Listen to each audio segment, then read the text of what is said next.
The city of Eclipsera shimmered under the first light of dawn, but this wasn't the sun you and I know. Here, the sky was a canvas of marble clouds, and the light that broke through them was soft, ethereal, glowing. I followed Solin through streets that felt both grand and ghostly.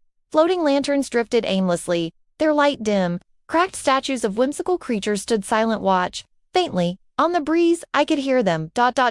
echoes of children's laughter, like phantom memories of a time when this place was alive with joy. It feels like everyone just disappeared, I murmured, my voice barely a whisper, afraid to break the fragile silence. Solin's feathered ears twitched. He looked at me with those ancient, starry eyes. They didn't vanish, he said, his voice a low, sad rumble. They were forgotten.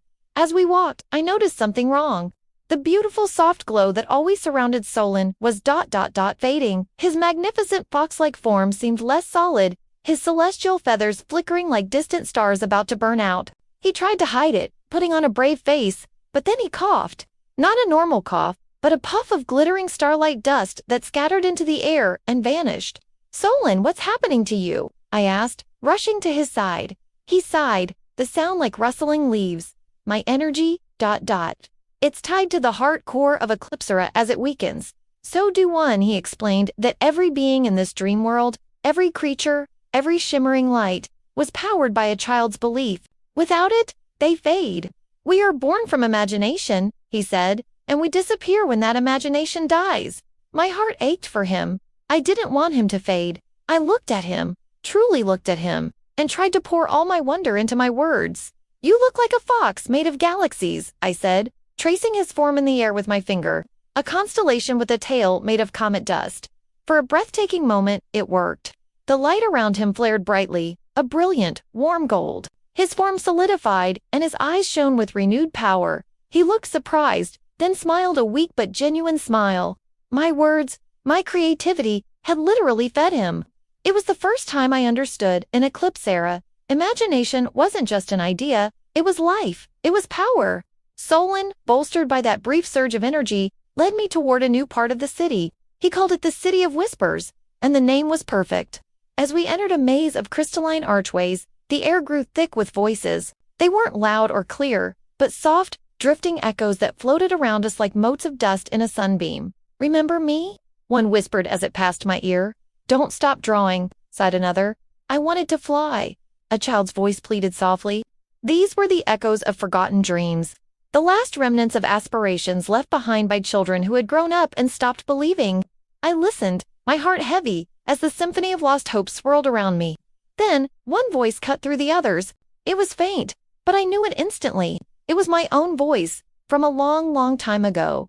One day I'll touch the stars, it whispered. I froze, my breath catching in my throat. I remembered saying that, night after night, as I stared out my bedroom window. Solin looked at me, his expression gentle. That's you, he confirmed. Your dream left behind an echo. You've been a part of Eclipsera since you were a little girl, Lyra. The realization hit me like a wave. This magical, impossible place wasn't just a world I had stumbled into. It was a world I had helped build. A piece of my own lost childhood was here, waiting to be found. We finally reached our destination, a massive, broken gate that pulsed with a faint, rhythmic light, carved with glowing symbols I couldn't read. It stood as the entrance to what Solin called the Temple of Wonder, the first of the great dream temples, but it was sealed shut. It's sealed by disbelief, Solin explained, his light flickering again. The cynicism of the waking world has locked it away. Only a true dreamer, a human, can reopen it. He looked at me expectantly. Me, I was just me, a girl who liked to draw, but looking at Solin, at this magnificent world fading before my eyes, I knew I had to try. I pulled out my worn notebook and my favorite pencil. I didn't think, I just let my hand move. I drew wings, not of feathers, but of pure light. I drew stars, comets, and swirling nebulae. I poured all the wonder I felt in that moment onto the page. Then, I tore out the drawing, held it up, and, with a leap of faith, threw it into the air toward the gate. The impossible happened. The paper didn't fall. It unfolded in midair, the pencil lines igniting, transforming into real, shimmering wings of light. They flew straight into the lock on the gate. With a sound like 1,000 wind chimes, the ancient gateway swung open. Inside was a sight that stole my breath, a cavernous hall, and in its center, a huge, flawless crystal mirror. But it didn't reflect the temple. It reflected the sky from outside, only upside down. Stars swam where the ground should be, and marble clouds drifted like a celestial ocean. It was a perfect symbol for this place imagination, turning reality on its head. As I stepped closer, the mirror's surface rippled. An image formed, hazy at first, then sharpening into a crystal-clear vision. It was a memory. I saw a much younger version of myself, maybe 7 or 8 years old, sitting in my backyard. I was laughing, playing with a small, glowing creature, tiny fox made of starlight. It was Solin. He hadn't just been a dream I'd had, he had been my imaginary friend.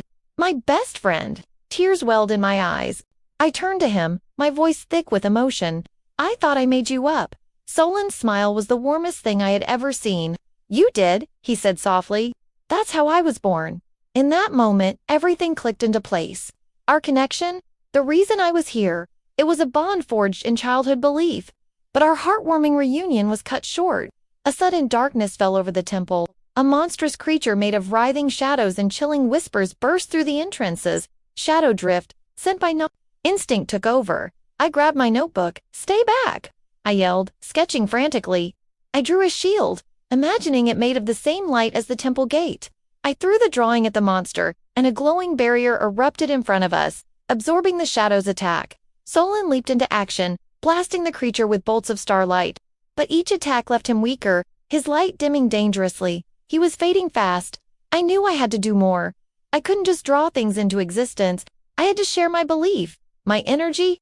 Closing my eyes, I focused not on the monster, but on the heart of this world. I pictured the great heart core, dormant but not dead.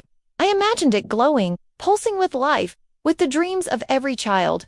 I poured all my hope, all my will, into that single thought, Eclipsera. "Remember who you are," I cried out, my voice ringing with a power I didn't know I possessed. The entire temple responded. The crystal mirror blazed with light, the glowing symbols on the walls flared to life, and a wave of pure energy surged through the chamber. The shadow drift couldn't withstand it. It shrieked and dissolved, not into dust, but into harmless, glittering sparkles that faded away. In the aftermath, as the light subsided, a shard of the great crystal mirror detached itself and floated gently into my waiting hand. It glowed with a warm inner light. A wonder shard, Solin breathed, his own light now steady once more. The first of 5 dream fragments. We must gather them all to fully awaken the heart core and save Eclipsera. He pointed toward the horizon, visible through the temple gate. As I looked, I could see them in the distance for other faint, glowing lights, marking the locations of the hidden temples. Our mission was clear. But we weren't the only ones watching. Deep below the floating islands of Eclipsera, within a fortress of storm clouds, Noxer sat on a throne of dark mist. He stared into a cracked orb, which showed him everything we had just done. A cruel, knowing smile spread across his shadowy face. "Let her collect the shards," he hissed to the shadows around him. "Let her believe. The more she rebuilds their world, the more power I'll have to steal." A bolt of lightning cracked across the sky, and everything faded to black. Thank you so much for joining us for this episode. If you're enjoying Lyra's journey, don't forget to hit that like button and subscribe so you don't miss what happens next. See you in the next chapter of our adventure.